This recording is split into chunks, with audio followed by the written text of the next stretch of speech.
자, 오늘 우리 계명 세 번째 계명, 여호와의 이름을 망령되이 일컫지 말라. 세상 만물이 다 이름이 있습니다. 개도 소도 다 이름이 있습니다.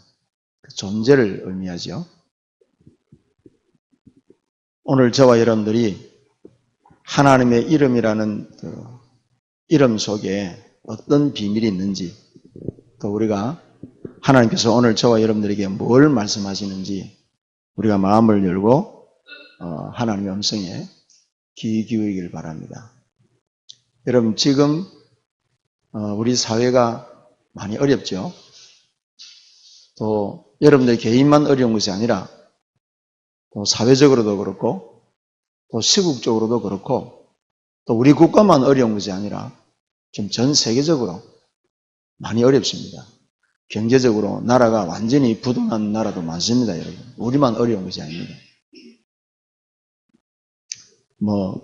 분단된 우리 북한만 생각해도 얼마나 어렵습니까?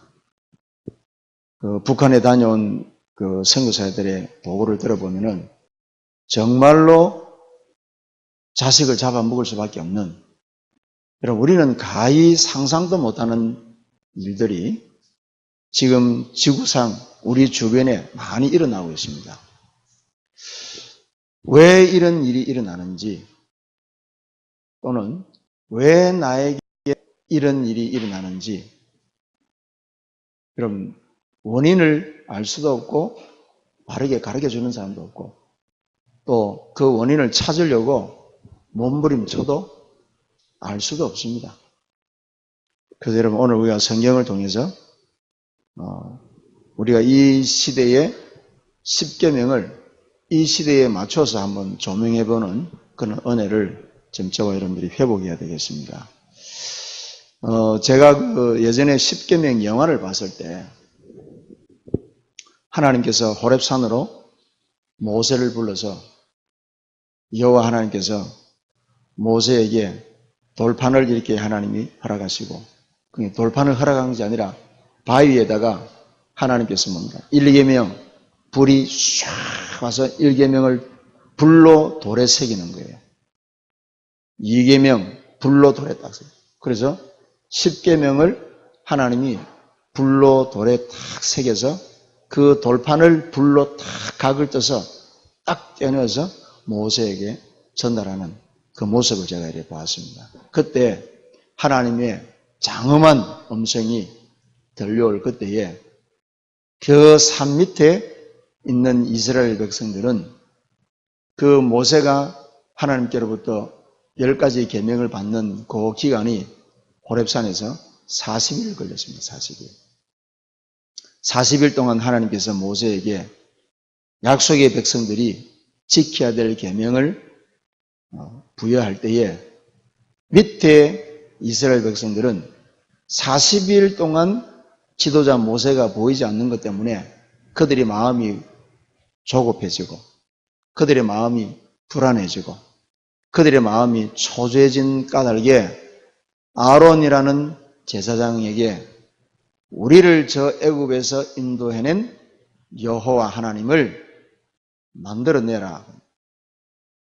그때 아론이 적극적으로 주저하지도 않고 너희들이 애굽에서 가져나온 금덩어리를 다 가져오너라.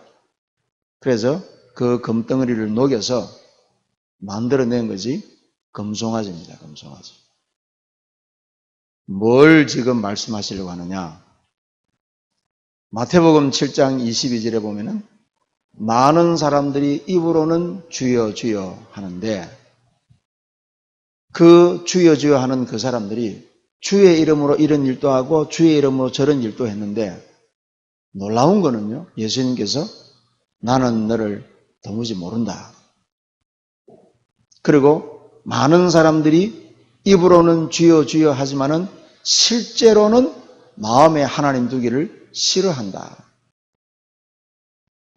그러면서 여러분, 오늘 우리 새벽에 로마서를 묵상하면서 로마서 2장 24절 보니까 만군의 여호와의 이름이 너희들 때문에 모독을 받는다. 이런 말씀이 있습니다. 그거는 불신자에게 했는 말이 아니고 예수를 믿는다고 하는 사람, 여호와 하나님을 잘 섬기고 경배한다고 하는 유대인들을 향해서 그 시대에 바울이 지금 이스라엘을 향해서 그렇게 지적을 하는 겁니다. 그러면서 여러분, 하나님께서 저와 여러분들에게 오늘 3계명에 여호와의 이름을, 내 이름을 망령되게 일컫지 마라. 그 망령된다는 말의 뜻이 어떤 뜻이냐? 제가 사전을 찾아보니까 거짓되게 한다. 또 다른 말로는 이 정신이 희미해가지고 어리둥절해가지고 술 취한 사람처럼 치매에 걸린 사람처럼 횡설수설하는 그런 식으로 하나님의 이름을 가볍게 부르지 마라. 그런 말씀을 망령된다는 뜻이 그런 뜻이 있더라고요. 그래서 하나님께서 저와 여러분들에게 이 계명을 주시면서 우리가 이 시대에 이 계명을 어떻게 내 삶과 적용을 해서 여러분들이 영적 생활을 승리할 수 있을 것인가. 그리고 최초의 하나님의 이름을 질문한 사람이 모세지요. 하나님께서 출애굽기 3장에 모세를 불러서 내 백성의 고통과 고역을 내가 보았으니 너는 가서 저 백성들을 인도해내라. 그러니까 모세가 하나님께서 지금 저를 애굽에 가서 저 백성들을 끌어내라 그러는데 제가 애굽에 가서 저 백성들이 나를 향해서 누가 너를 보냈냐 그렇게 말하면 제가 뭐라고 대답할까요? 최초에 하나님께 당당하게 하나님 당신 이름이 뭡니까? 그때 하나님께서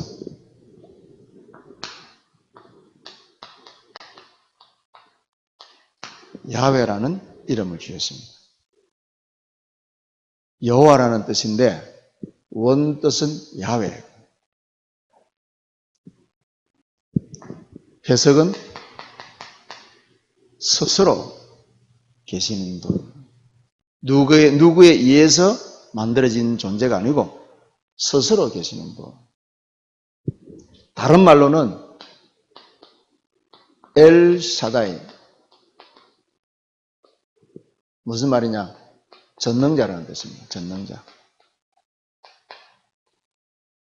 여러분 우리가 자식들의 이름을 지었기 위해서 여러 가지로 생각을 많이 하잖아요. 옛날에는 여러분 주로 이제 우리가 자식들 이름 지으면 한문의 뜻을 이렇게 생각해가지고 좋은 뜻을 이렇게 찾아내서 이제 이름을 이제 짓는 겁니다. 그러니까 한문의 뜻을 좋은 것을 찾아내가지고 한글로 딱 지으니까 한글 뜻은 좀 이름이 좀 이상한 이름이 있어요. 이제 어떤 분이요? 이제 자식을 이렇게 쭉 이제 몇 명 놓으니까 애들이 다 좀 천반지축 뛰는 애들이 많아. 설치고 뭐 이렇게 정서적으로 불안하고 이래서 이제 또 아들 하나 딱 낳아서 이제 애비가 이 아들은 좀 신중하게 자라났으면 좋겠다. 이래서 이름을 이제 신중이라 지은 거야. 신중하게 이제 성장하고 신중하게 생각하고. 근데 성은 뭔지 아십니까? 성은 임시라. 그러니까 아들 이름이 임신주야.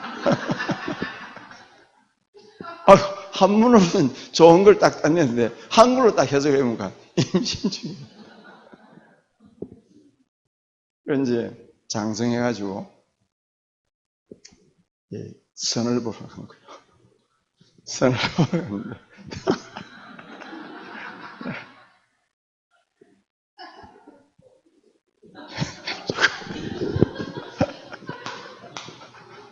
조금 더 얘기할게요.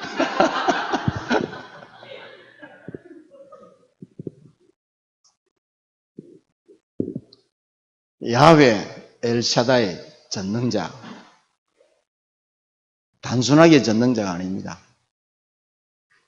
하나님은 저와 여러분들을 구원하실 때, 내가 허집사 사랑해. 그래서 구한 게 아닙니다. 창세전서부터, 영세전서부터, 모태에서 태어나기 전서부터. 그냥 여러분,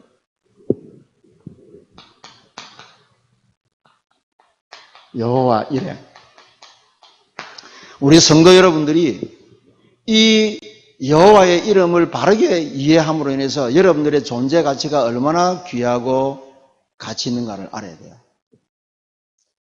어느 날 아침 갑자기 운명적으로 만나서 이렇게 된 것이 아니라 여러분들이 어떻게 살아왔든 간에 내가 어떻게 힘들게 걸어왔든 간에 하나님께서는 여러분들을 모태에서 여러분들이 어머니의 배에서 형질이 이루어지기 전에 여러분들의 전생을 기획해놨다. 기획. 그러면 여러분들이 저와 여러분들이 질문할 수 있겠죠. 하나님, 그럼 왜 나를 인생을 이렇게 처참한 인생으로 이래 바닥 인생으로 나를 내버려 뒀습니까? 그거는 여러분 나중에 하나님의 이름을 쭉 알고 보면은 핑계 댈 수 없어요. 하나님께서 천지 만물을 통해서 또 하나님께서 저와 여러분들이 알지 못하는 짐승을 숭배하고 알지 못하는 돌에다가 조각해서 그 우상을 숭배할 그때도 하나님은 저와 여러분들을 부르셨는데 내가 완악하고 내가 거부했지 하나님은 그때도 여러분들을 사랑하셔요. 여호와 이레. 무슨 얘기입니까? 창세기 22장에 보니까 하나님이 아브라함을 불러서 네 사랑하는 독자 이삭을 내가 지시하는 산에서 번제로 드리라. 그때 아브라함이 독자 이삭을 데리고 번제할 나무와 불을 가지고 모리아 산에 가서 아들 이삭을 번제로 바치려고 할 그때에 하나님께서 이삭 대신에 수양을 준비해서 수양을 대신 잡고 이삭을 데리고 나오는 것입니다. 그때 여호와 이레라고 말한 게 아닙니다. 그 전에 아들 이삭이 먼저 질문을 했습니다. 아버지, 번제할 나무와 불은 있는데 번제할 어린 양은 어디 있습니까? 그때 아브라함의 입에서 하나님이 자기를 위하여 친히 준비하실 것이다. 여호와 이레. 그 믿음대로 하나님이 수양을 준비하시고 이삭을 살리는 것입니다. 굉장히 여러분, 그렇다면은 하나님께서 저와 여러분들의 마음의 소원을 다 알고 계신다 이게. 마가복음 11장에도 보니까 구하기 전에 알고 계시고 구한 것은 받은 줄로 믿어라. 다 알고 계시는 거예요. 우리가 마음을 다른 데 두고 우리가 하나님의 이름을 경외하지 못한 까닭에 받지 못했을 뿐이지 하나님은 지금도 모든 것을 준비하시고 여러분들이 하나님을 경외하기를 기다리는 거예요. 그래서 저와 여러분들의 생존의 목적, 내가 받은 응답과 축복이 하나님께로부터 온 사실을 깨닫도록 하나님은 기다리고 계시는 거예요. 그게 여호와 이레라. 하나님께서 자기를 위해서 친히 준비하실 것이다.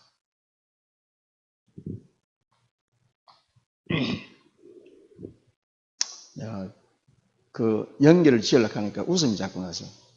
그래, 이 신중이가 이제 장성을 해가지고 선을 본 거예요, 선을. 이제 이 신중이가 인사를 하는데 임신중입니다.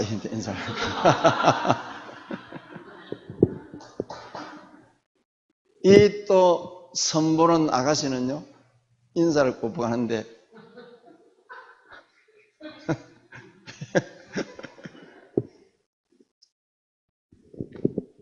아가씨 이름이 희한해요. 저는 5개월입니다.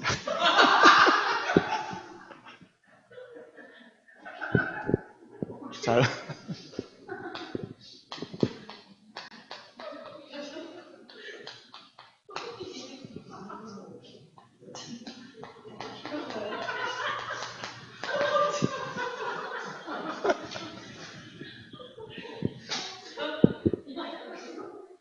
이름 참.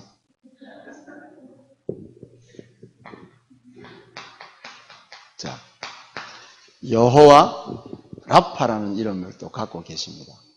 무슨 얘기냐? 출애굽기 15장 26절에 보면은 이스라엘 백성들이 광야길 가는 동안에 목이 말라서 물이 없다고 원망하고 불평하고, 그때 오아시스를 하나 만났는데 이 오아시스가 선물이라 원망합니다. 불평합니다. 아니, 이 죽을 고비를 지나면서 오아시스를 겨우 만났는데 이 오아시스가 선물이라 먹을 수가 없어요. 그 자리에서 이스라엘 백성들이 노예 습관을 그냥 그대로 가차없이 드러냅니다. 원망 불평할 때 하나님께서 그 오아시스 옆에 있는 나무 가지 하나를 꺾어서 넣으라고 말씀하셔서 선물을 단물로, 그러면서 여호와 하나님이 나는 너희를 치료하는 하나님이다. 치료하는 하나님이다. 무슨 얘기입니까? 왜 하나님이 치료하는 하나님으로 자기 이름을 드러냈습니까? 여호와 이레, 이 말은 하나님께서 모든 것을 시작과 끝과 처음과 나중 모든 것을 하나님이 준비해 놓으신 근본을 말하는 것이에요. 이제 여호와 라파는 무슨 말입니까?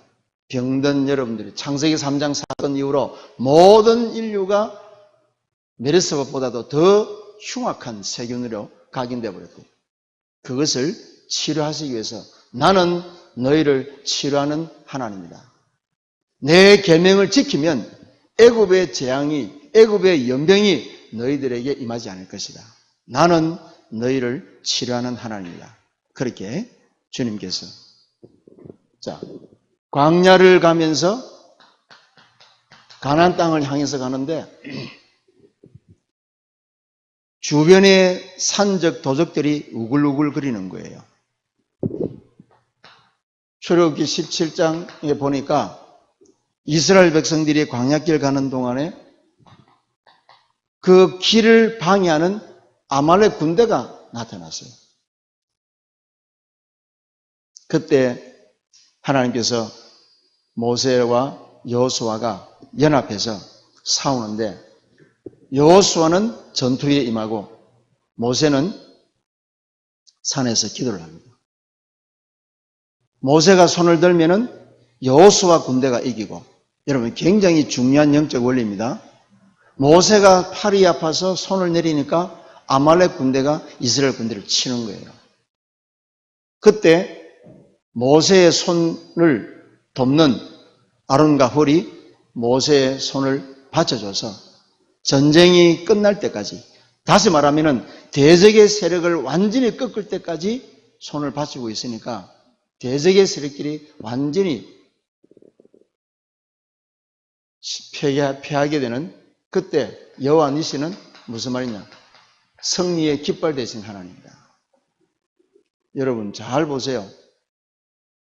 시작과 끝이 되시며 우리의 모든 필요를 여호와의 산에서 미리 준비하신 하나님께서 여러분들을 치유하시고 험한 세상 살아가는 동안에 여러분들이 당하는 모든 문제에 하나님이 승리하게 하시는 하나님, 어려움을 당할 즈음에 피할 길을 주시고, 그죠? 감당치 못할 일을 허락지 아니하시는 하나님께서는 여러분들에게 뭡니까? 여러분들이 어려움을 당했을 때에 승리의 하나님으로 계시는 거야. 잘 기억하셔야 돼요. 승리의 하나님. 우리가 살다 보면 어려운 문제들이 많잖아요. 또 필요한 것들이 많잖아요. 원치 않는 세균으로 말미암아 병들잖아요. 그때 여호와 라파 하나님을 여러분들이 언약으로 딱 잡을 때에, 그때 하나님께서 이 여호와 라파 하나님을 깊이 묵상할 때에 여러분들의 뇌를 통해서 하나님이 신경 조직을 실제로 파고 들어가는 거예요. 제가 이걸 경험한 사람 아닙니까? 이 사실을 모를 때 하나님께서 은혜를 주셔서 현대의학으로 과학으로도 치료가 어려운 부분을 하나님이 단번에 완전히 치료하시고 이 말씀의 정인으로 저를 세우신 겁니다.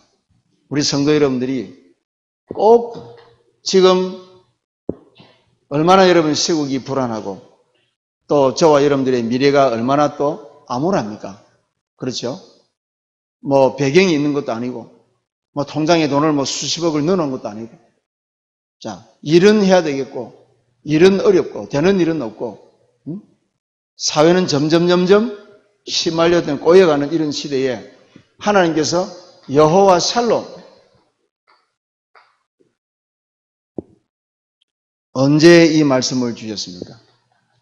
사사기 6장 24절에 또 이스라엘에게 주변의 강대국이 쳐들어와서 이스라엘 백성들을 어느 정도로 괴롭혔는지 이스라엘 백성들이 또 여호와의 목전에서 악을 행함으로 그 땅에 뭐가 찾아왔냐? 지금처럼 기근이 찾아온 거예요. 비도 안 오고 먹을 양식도 없고 수십 년을 그리고 먹을 양식이 있으면은 이 미디안 군대가 와서 그걸 다 빼앗아가는 거예요. 그러니까 아무 힘도 없고 배경도 없고 싸울 능력도 없는 이스라엘은 보이면은 다 빼앗아가는 거예요. 일본 사람들이 일제강점기 시대 때에 우리나라에 녹그릇 전쟁을 준비하니까 녹그릇이라든지 뭐 철이라든지 숟가락이라든지 다 가져가. 양식도 다 걷어가고 있는 건 다 뺏어가고. 그때 초곤목피 나무 껍데기 벗겨서 먹고 살고 뿌리 캐서 먹고 살고 그런 초곤목피. 이때 하나님께서 기드온을 불러서 미디안 군대를 쳐부수는데 기드온의 300용사를 쳤고 3만 명의 용사도 많고 10,000명의 용사도 많고 전쟁이 두렵거나 처자식이 굶어 죽는 것이 두렵거든 다 돌아가라. 다 돌려보내고 300명의 용사를 가지고 미디안 군대와의 싸움에서 승리하게 하시고 그 땅에 뭘 주셨냐? 평화를 주셨어요. 여호와 샬롬. 여러분들이 지금 어려운 문제가 있으면은 그 문제를 두고 문제 해결을 위해서 기도하지 말고 하나님은 나에게 평화를 주셨는데 하나님은 영적 싸움에서 나에게 승리를 주셨는데 하나님은 나의 모든 걸 치료하시고 모든 것 되시는데 나는 왜 이럴까? 라고 하나님 앞에서 여러분들이 묵상하신다면은 반드시 길이 보입니다. 길이. 그리고 길만 보일 뿐만 아니라 성도 여러분들이 어려운 문제가 왔을 때 해결받기 전에 응답받기 전에 먼저 오는 응답이 뭐냐? 마음의 안식이고 평안입니다. 반드시 그렇게 올 것입니다. 자, 이 하나님께서 여러분들을 고아처럼 버려두지 않으시고 여호와 일의 하나님은 여호와 로이 무슨 얘기냐? 시편 23편 1절에 여호와는 나의 목자이시다. 시편 121편에도 여러분들을 지키시는 하나님은 졸지도 주무시지도 아니하시고 세상 끝날까지 함께 하시고 여러분들의 발걸음을 인도하시겠다. 여호와 로이 나의 목자 되신 하나님. 여러분들이 인생 살아가는 동안에 뭘 해야 될 것인지 어떻게 살아야 될 것인지 때로는 뭡니까? 이 길로 가야 될 것인지 저 길로 가야 될 것인지 방황하게 될 때에 여호와 로이 하나님 내 인생의 목자 되시는 하나님 제가 지금 이 길로 가야 될지 저 길로 가야 될지 이 일을 해야 될지 저 일을 해야 될지 내가 길을 찾지 못하고 있습니다. 목자 되신 주님께서 나의 과거, 현재, 미래를 알고 계시니 인도하여 주시기를 바랍니다. 얼마나 감사합니까? 또 암기하기는 좀 어렵습니다만은 여호와 찌뚜케누라는 단어가 있습니다. 찌뚜케누 이 말은 무슨 말이냐? 하나님께서 이스라엘 백성들이 어렵고 고통당할 때에 사람을 세우는 것이 아니라 때가 되면은 나 여호와께서 이 땅에 하나님의 공의와 정의를 실현할 한 사람을 보내겠다. 그게 여러분 메시아 예언이죠. 이 땅에 하나님의 정의와 하나님의 공의를 실행할 자. 그래서 여호와 찌뚜케노라는 이 단어는 여호와 우리의 의라, 우리의 의, 의로우신 하나님, 우리의 의의 하나님, 의로우신 하나님. 자, 이 하나님이 여호와 삼마. 여호와 삼마라는 단어는 무슨 말이냐? 하나님이 동쪽에도 계시고 서쪽에도 계시고 북쪽에도 계시고 모든 곳에 다 계신다. 거기 계시는 하나님. 다니엘이 바벨론의 포로로 잡혀갔지만은 예루살렘 성전을 향하여 하루에 3번씩 기도했을 때에 하나님께서 다니엘에게 뭐를 알려주셨습니까? 너희가 생각할 때는 바벨론의 포로로 잡혔으니까 고통당하고 어려움을 당하고 힘든 것 같지만은 재앙인 것 같지만은 민족이 남의 나라 패권 국가에 속국이 됐으니까 슬픈 것 같지만은 너희들의 생각은 재앙이고 고통이고 슬픈 것 같지만은 나 여호와는 이 지금 사건이 슬픔 고통이 아니라 너희들을 향한 미래의 소망을 주실 것이다. 그러면서 그 언약을 바라보고 기도했을 때에 하나님이 기도하는 다니엘에게 뭘 가르쳐 주셨습니까? 70일에가 차면은 너희가 바벨론에서 해방받을 것이다. 미래를 가르쳐 준 거예요. 미래를. 여호와 삼마 하나님. 어디든지 계시고 거기에 계시는 하나님. 여러분들이 이 7가지의 이름, 그러니까 전능자란 말이에요. 자, 여러분 역사 속에 훌륭한 영웅들이 많이 다녀갔지 않습니까? 뭐 징기스칸이라든지 알렉산더 대제라든지 나폴레옹이라든지 뭐 히틀러라든지 많은 영웅들이 지나갔지만은 그러나 그 사람들의 이름은 이런 비밀은 전혀 없어요. 독재자는 될 수 있고 한 나라를 통치할 수는 있고 전쟁에서 승리할 수 있는 그 정도의 힘과 능력은 있지만은 그러나 이런 능력은 없어요. 우리나라 박근혜 대통령이 나라의 산부 여인을 지도하고 국가를 다스리는 대통령으로서 권세는 가지고 있지만은 그러나 재앙이 쏟아지니까 재앙을 막을 수 있는 힘이 없어요. 국가의 기근 막을 수 있는 힘이 없어요. 지금 메르스라는 이 세균이 있어도 뭐 돈이나 풀면 풀었지 그 병을 근원적으로 해결할 수 있는 그런 능력이 없다. 그런데 하나님은 뭡니까? 전능자 하나님입니다. 자, 이런 우리 인간을 위해서, 세상을 위해서, 또 하나님 나라의 영광을 위해서 완벽한 준비와 계획과 힘을 가지신 하나님이 야훼 하나님이신데 이 하나님의 이름을 지금 사람들이 눈에 안 보인다고 망령되이 일컫는 거예요. 여러분, 지금 이스라엘 백성들은 이 하나님의 이름을 부를 때에 얼마나 두려워하는지 모릅니다. 그래서 이 사람들은 여호와 하나님이라는 이름을 어느 정도로 경외하느냐, 글을 쓰다가 야훼라는 단어가 나오면 엎드려 절을 합니다.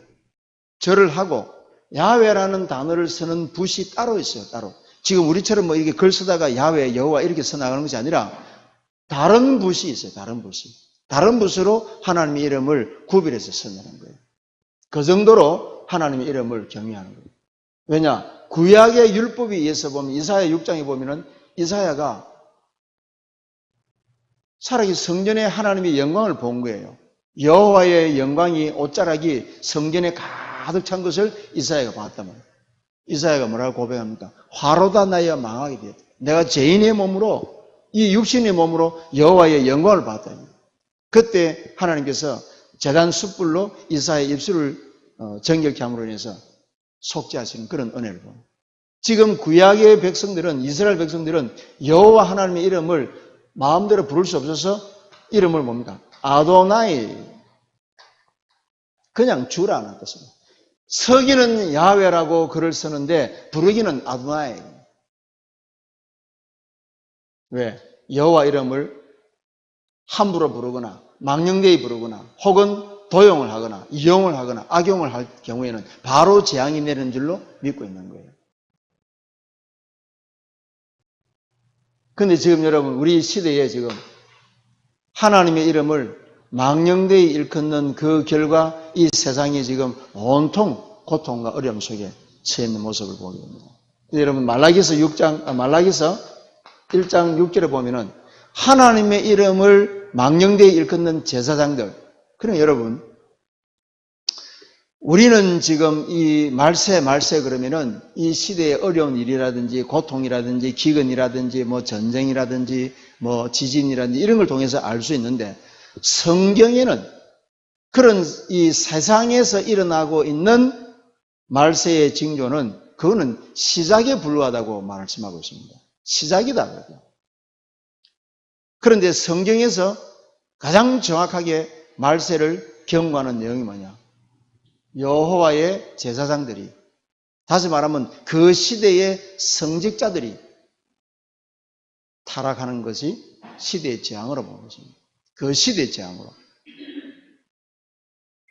하나님의 말씀을 망령되이 일컫는 제사장들, 내 이름을 멸시하는 제사장들, 이렇게 나옵니다. 자, 여러분, 우리가 말라기서를 한번 찾아보시기 바랍니다. 구약성경 제일 뒤편에 말라기서, 신약성경 그러면 제일 앞에죠. 말라기서 1장 6절을 보겠습니다. 우리가 여러분 예배가 얼마나 중요하며 예배를 통해서 여러분들이 어떤 은혜와 축복을 받을 것인지 우리가 오늘 계명을 통해서 확인하기를 원합니다. 6절을 보면은 내 이름을 멸시하는 제사장들아, 나 만군의 여호와가 너희에게 이르기를 아들은 그 아버지를, 종은 그 주인을 공경하나니 내가 아버지일진데 나를 공경함이 어디 있느냐? 내가 주인일진데 나를 두려워함이 어디 있느냐? 하나 너희는 이르기를 우리가 어떻게 주의 이름을 멸시하였나이까? 너희가 더러운 떡을 나의 제단에 드리고, 뭐 이렇게 이제 나옵니다. 병든 것, 저는 것, 이런 순결하지 못한 제물로 하나님의 전을 드리고, 그리고 뭡니까? 좋은 거는 전부 다 육신의 배를 다칩니다. 제사장의 역할이 뭐냐? 자, 2장에 들어가서 2장 5절을 한번 보겠습니다. 말라기서 2장 5절. 자, 2장 1절에 보면 너희 제사장들아 이제 너희에게 이같이 명령하노라. 지금 보세요. 제사장들에게 하는 거예요. 여러분, 이 말라기서가 구약 성경 제일 마지막입니다. 끝입니다. 이 말라기서 이후로 신약 성경까지 400년이라는 흑암 공백 기간이 있습니다. 그러니까 지금 뭡니까? 이 말라기서에서 제사장들에게 하나님이 경고의 말씀을 주시는 거예요. 제사장들에게. 너희 제사장들아. 자, 그러면서 5절을 같이 보겠습니다. 같이 한번 읽겠습니다. 레위와 세운 나의 언약은 생명과 평강의 언약이라. 내가 이것을 그에게 준 것은 그로 경외하게 하려 함이라. 그가 나를 경외하고 내 이름을 두려워하였으며 6절 그의 입에는 진리의 법이 있었고 그의 입술에는 불의함이 없었으며 그가 화평함과 정직함으로 나와 동행하며 많은 사람을 돌이켜 죄악에서 떠나게 하고, 자, 7절이 중요합니다.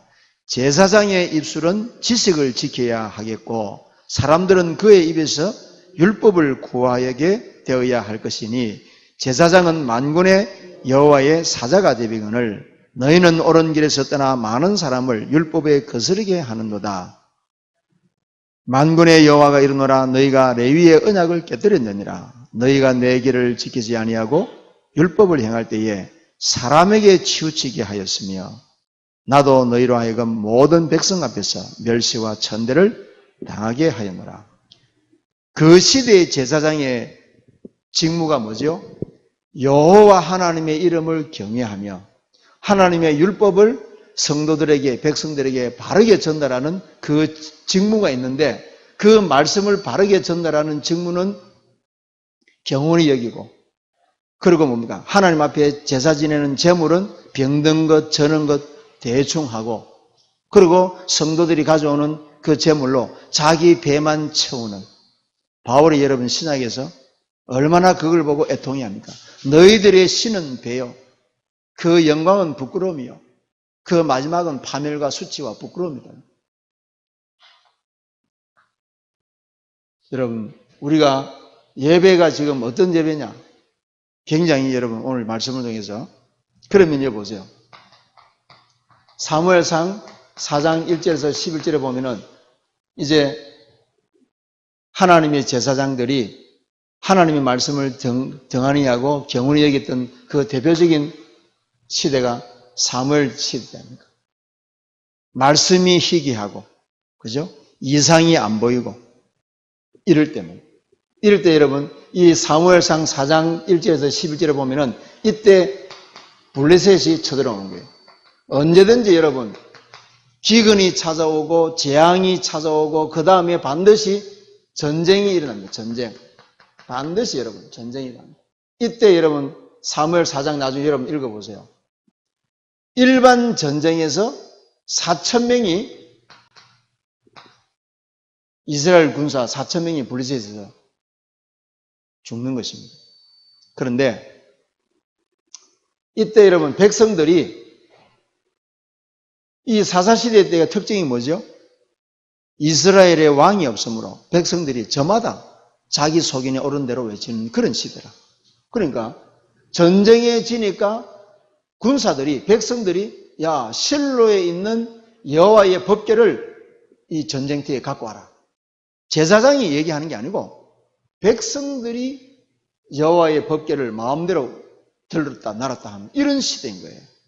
그러니까 백성들이 원하니까 홈니와 비나스가 그 말을 듣고 법궤를 가지고 오는 겁니다. 자, 그랬더니 블레셋 진중에서 그 법궤를 가져오니까 이스라엘 진중에서 과함을 치고 환호를 치르니까 블레셋 진중에서 야 여호와의 이스라엘 신이 왔다 이게.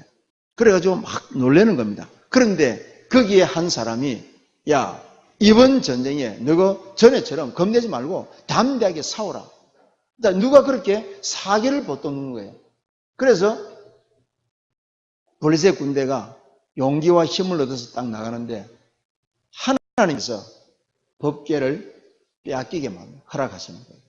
그러면서 그날에 법궤를 빼앗기고 그 전투에서 몇만 명이 죽었냐면은 3만 명이 죽는 겁니다. 다시 말하면 여러분 보세요. 일반 전투에서 4,000명이 죽었는데 하나님의 법궤를 들고 나가가지고 3만 명이 죽어요. 법궤는 빼앗기고. 자, 이건 뭘 말하냐. 그러면서 홈니와 비나스는 홈니, 비나스, 그리고 엘리 제사장 그 자리에서 죽어버리지 않습니까? 홈니와 비나스가 죽었고 법궤가 빼앗겼다는 소식을 듣고 엘리 제사장은 어제 앉아있다가 충격받아가지고 자빠져서 목이 부러져서 죽고, 그리고 엘리 제사장의 며느리 남편들이 죽었다라는 소식을 듣고 임신을 했는데 해산을 하고 충격으로 죽고, 그리고 이름을 이가봇이라. 하나님의 영광이 이스라엘을 떠났다. 무슨 얘기냐 여러분. 지금 여러분 우리가 교회가 성도들이 모여서 예배한다고 하나님이 다 받으시는 예배가 아닙니다. 여러분 제가 오늘 이 말씀을 묵상하고 기도를 하면서 내가 굉장히 두려운 마음이 드는 거예요. 이거는 율법이 아닙니다. 정말 여러분 오늘 우리가 지금 이 자리에 모여서 여러분들이 사람 앞에 온 게 아니잖아요. 우리가 하나님 앞에 예배하러 왔지 않습니까? 그게 진짜라면은 여러분들의 마음과 생각이 어떠해야 되겠냐 이게. 정말로 내가 하나님 앞에 예배하는 내 자세 어떠해야 되겠냐 이게.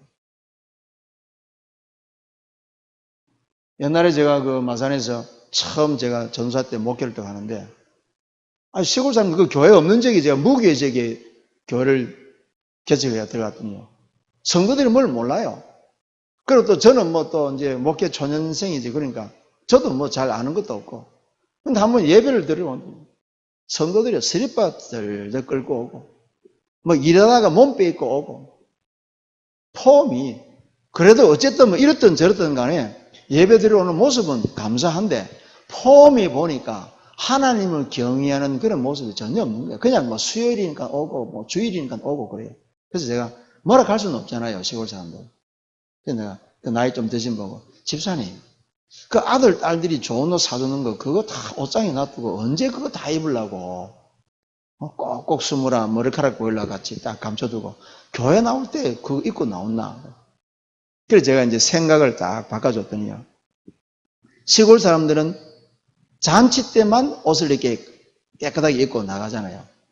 그러니까 이제 늘 교회 나올 때도 옷을 이렇게 흐름하게 입고 나오시다가 옷을 이제 쫙 빼입고 그 할머니 집사님이 머리를 쫙 이렇게 붙여가지고 쫙 나오니까 동네 사람들이 어이 후야 엄마 오늘 잔치 가나? 그러니까, 잔치 간다고. 잔치면 동네다 알잖아요. 시골 동네. 아니, 오늘 누구 집에 잔치고? 오늘 하나님 집에 잔치 아이가 주일이라고. 그렇게 바뀌어졌습니다. 여러분, 우리가 하나님의 영광이 떠나버렸다. 왜? 하나님의 말씀은 등한히 여기고, 제사 지내러 오는 성도들의 삶은 어렵게 만들고서, 재물 가져오는 거, 재물 가지고 저거 육신의 배만 채웠는데, 전쟁이 일어나니까 하나님의 법궤 가지고 나가서 싸우니까 하나님이 이기게 하시겠습니까? 법궤를 빼앗기기는. 이런 시대, 하나님의 이름을 등한히 여겼던 이런 시대가 국가적으로 있었죠. 또 여러분, 다니엘서 보니까, 다니엘서 5장 1절에서 30절에 보니까 벨사살 왕, 여러분 이거 나중에 꼭 한번 읽어보세요. 재밌습니다. 성경 읽어보면요, 재밌는 얘기 많아요. 아주 리얼한 그런 스토리들이 많아요. 이 벨사살 왕이 한 번은요, 1,000명의 후궁과 손님을 초청해가지고 잔치를 벌이는 거예요. 근데 이제 이 벨사살 왕이, 벨사살, 이름도, 엄마 이름은 내가 잘 부르지도 안 해가지고, 서는 것도. 이게요, 감히 위험을 떨친다고요. 1,000명의 귀인들을 불러가지고 술잔치를 딱 벌리는데, 신하에게, 야, 보물 창고에 이스라엘에서 가져온 성전 기물을 가져와. 그래가지고 그 기물을 가지고 술잔을, 하나님 앞에 제사 드리는 그 식기를 가지고요, 그걸로 술잔을 가지고 백성들에게, 그러니까 하나님 앞에 제사 지내는 그 기물이니까 전부 다 금으로 했잖아요. 그걸 가지고 이제 벨사살이요, 폼 잡고 이래다. 그런데 폼 잡고 딱 이렇게 마시려고 딱 하는데 눈을 딱 보니까 손이 하나 턱 나타나네. 그러다가 저 벽에다가요, 손만 하나 나타나서 그를 쫙,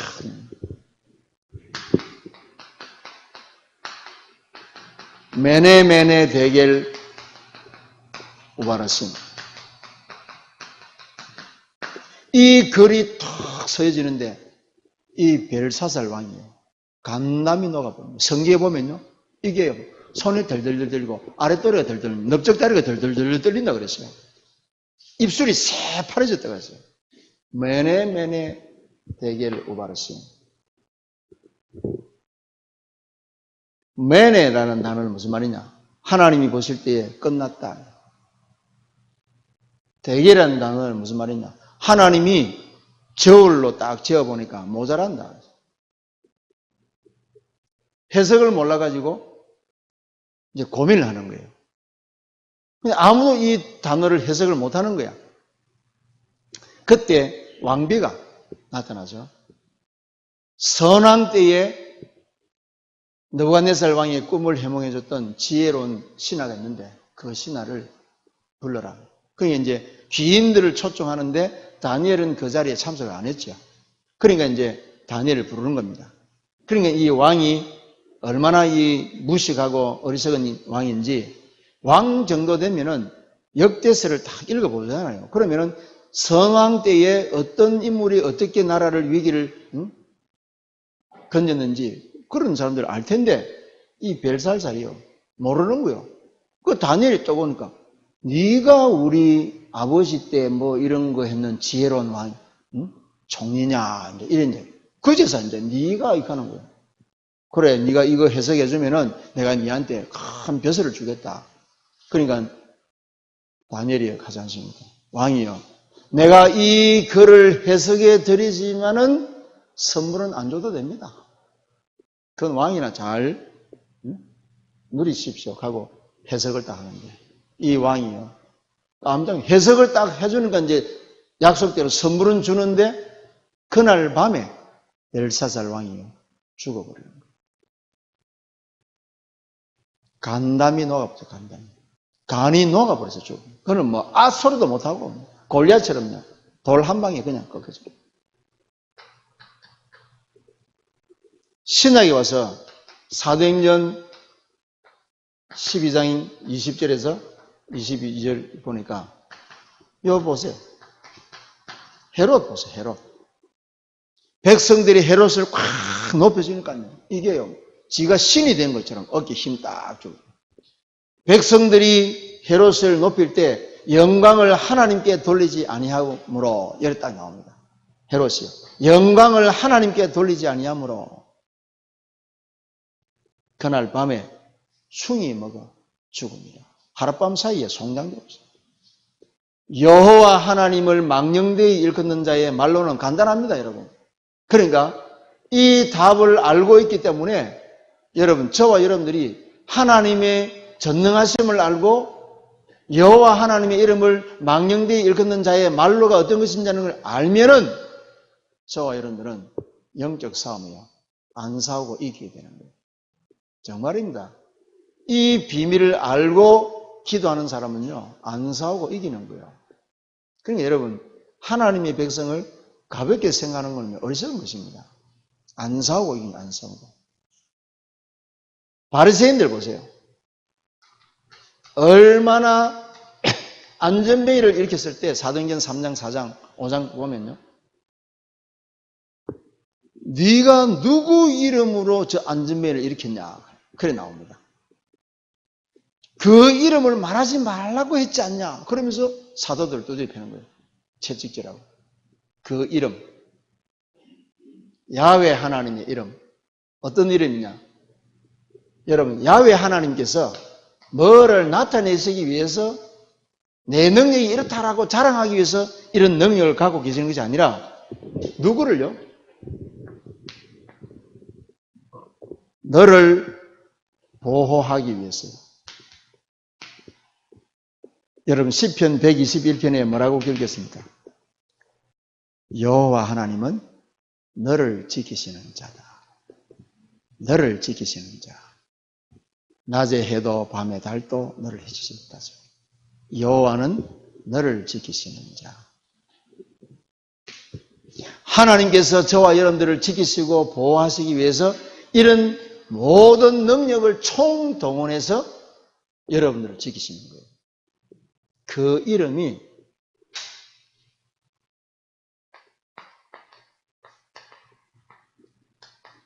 하나님의 이름을 구약에서는 감히 이 이름을 부르지 못해서 아도나이라는 다른 칭호를 했는데 여러분 신약에 와서는 어떻습니까? 누구든지 주의 이름을 부르는 자는 구원을 얻으리라. 하나님의 이름 뭐지요? 네? 예수. 누구든지 이 이름을 부르면 구원을 얻으리라. 이 이름의 뜻이 뭐죠? 마태복음 1장 21절에 자기 백성을 저희 죄에서 건지실 자라. 이 이름. 이 이름은 뭡니까? 마태복음 6장 9절에 하늘에 계신 우리 아버지여 이름이 거룩히 여김을 받으시오며 거룩한 이름 예수. 여러분 이런 엄청난 하나님의 능력과 하나님의 이름을 망령되이 일컫는 자의 말로의 비밀을 알고 예수 이름을 부르는 자에게는 구원의 능력이 임하는 거예요. 그러나 이런 비밀을 모르고 예수 이름을 부르는 자는 사단이요. 예수도 내가 알고 바울도 내가 아는데 너는 누구냐? 신앙생활 여러분 쉬운 것 같죠? 쉬우면서도 신앙생활은 어려운 게 신앙생활입니다. 여러분들이 그러나 답을 알면은 여러분 힘나지요. 어렵다, 힘들다가 아니죠. 답을 알면은 다른 세계를 보는 거예요. 답을 알게 되면은 이 땅의 문제가 무슨 문제인가를 알게 되는 거예요. 답을 알게 되면은 이 땅의 문제는 예수만이 해결할 수 있는구나. 오직 예수. 사도행전 4장 12절에 천하에 구원 얻을 만한 다른 이름을 주신 적이 없구나. 오직 예수. 저절로 되는 거예요. 오직 예수. 이빨 깨문다고 그런 예수 아니에요. 절로 되는 거예요. 이 이름으로 마가복음 16장 15절에서 20절에 내 이름으로 귀신을 쫓아내고 내 이름으로 병든 자를 고쳐라. 그 이름 예수. 마태복음 28장 18절에서는 20절에 보니까 하늘과 땅의 모든 권세를 가진 이름. 빌립보서 2장 9절에서 11절에 보니까 하늘에 있는 것이나 땅에 있는 것이나 모든 것이 예수 이름 앞에 무릎 꿇게 하는 그 이름. 천하 만민으로 하여금 예수를 주라 신게 하시는 그 이름. 3장 21절에 보니까 천하 만물을 복종케 하는 이름. 그 이름 예수. 이분이 무슨 일을 하셨습니까? 저와 여러분들을 영원히 운명 가운데 몰아넣고는 사단의 권세를 꺾으신 참된 왕. 메르스와 같은 이런 재앙과 저주를요, 연병을 완전히 해결하신 이 재앙 문제를 해결하신 참된 제사장. 여러분들의 모든 잃어버린 것들을 회복시키시고 치유하시고 그리고 근본을 회복시켜 주신 참된 선지자. 그 이름 예수 그리스도. 이분이 지금 뭡니까? 이 비밀을 아는 자에게는 주님이 지금도 그리스도로 일하고 계신다는 사실. 예수는 믿는데 그리스도를 몰라요. 바보예요, 바보. 그건 기독교는 아니요.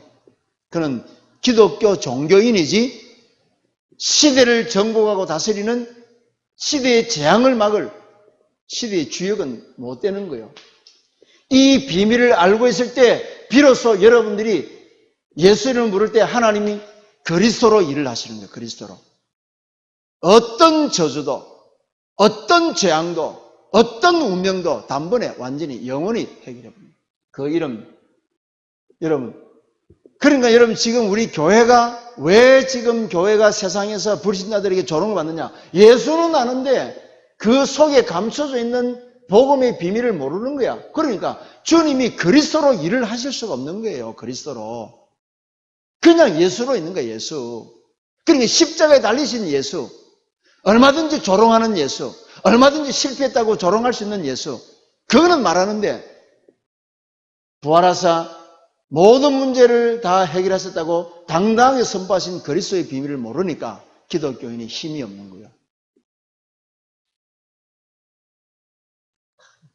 알아듣습니까, 여러분? 저 혼자 지금 소리칩니까? 예수님은 그리스도시라. 이 답을 알 때에 음부의 권세가 벌벌 떠는 거예요. 음부의 권세가 너를 이기지 못할 것이야. 이 비밀을 가진 자가 엎드려 기도할 때에 그 기도는 땅에 떨어지지 아니할 것이야. 하늘 보좌의 문이 열릴 것이야. 무엇이든지 기도하면 내가 응답할 것이야. 그러면서 주님께서 뭡니까? 요한복음 16장 24절에 이게 그냥 단순하게 기도 응답하더라고 주신 메시지가 아니에요. 이 말씀이 너희가 전에는 내 이름으로 구하지 아니했으나 이제는 구하라. 너희가 받으리니 너희 기쁨이 충만할 것이다. 이 비밀입니다, 성도 여러분. 이런 답을 가지고 로마서 10장 19절에 누구든지 주의 이름을 부르는 자는 구원을 얻으리라. 여러분, 이 로마서 10장 19절 요 속에 있는 이 구원 속에 이 어마어마한 하나님의 모든 전능하신 능력과 축복이 이 속에 담겨져 있는 거예요. 이거를 알고 주의 이름을 부를 때 구원이 임하는데 그냥 예수 믿으면 구원받아. 그래가지고 그래 놓고서는 지 마음대로 살아가는 거죠. 지 마음대로. 그걸 보고 주님께서 나는 너를 도무지 모른다 하지 않습니까? 나는 너를 도무지 모른다.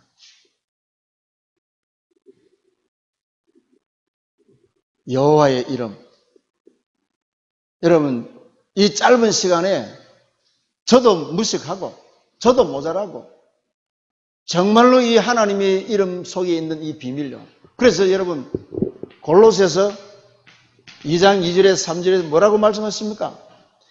그리스도 안에 모든 지혜, 모든 지식, 모든 부하가 감춰져 있느니라. 하나님이 저와 여러분들을 구원하시려고 그리스도를 보내주셨다. 그분의 이름이 예수.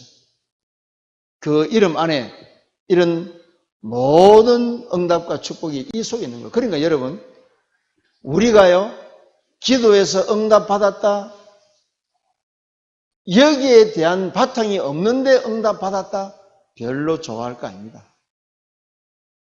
이 답을 가지고 있는데 어려움이 왔다, 기뻐하셔야 돼요. 이 답을 가지고 있는데 나에게 가난의 경제 문제가 왔다, 감사하시면 돼요. 그게 여러분 세상 사람들이 볼 때는 아이고 제가 저렇게 살면서 저게 뭐 감사한다고 웃기는 소리 하지 마세요. 그 사람이 멸망할 때에 그 멸망당할 사람을 건져줄 사람이 조롱받는 그 사람이요. 그게 여러분 비밀입니다. 다니엘을 조롱했던 모든 총리들이요, 온 집안 자체가요 3족이 멸망당해버린 거예요. 그러나 사자굴 속에서 다니엘은 당당히 살아나왔습니다.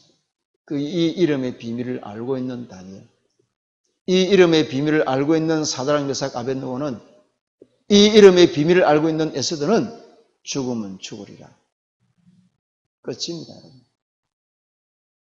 우리 성도 여러분들이 십계명을 이거 어째 지키나? 그런 차원에서 생각하지 말고 이런 답을 가지면요, 얼마나 여러분, 내가 목숨보다도 귀하게 붙잡아야 될 하나님의 말씀.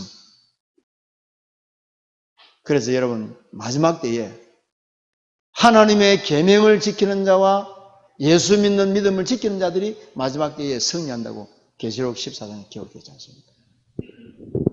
그럼 여러분, 우리가 계명을 어떻게 지켜야 되는지 알아야 지키지. 그러니까 꽃없는 보리자루처럼 내버려 둬버리면 내버려 둔다고 하나님이 여러분들을 긍휼히 여길 줄 아십니까? 아닙니다. 알든 모르든 심판대 앞에서는요, 핑계대지 못할 것이다. 오늘 여러분 이 말씀 속에서 여러분 승리 있으시기를 예수님 이름 축원합니다. 결론적으로 여러분 시편 113편에 해 뜨는 데서부터 해 지는 데까지 주의 이름이 영광과 찬송을 받을지어다. 이 찬송,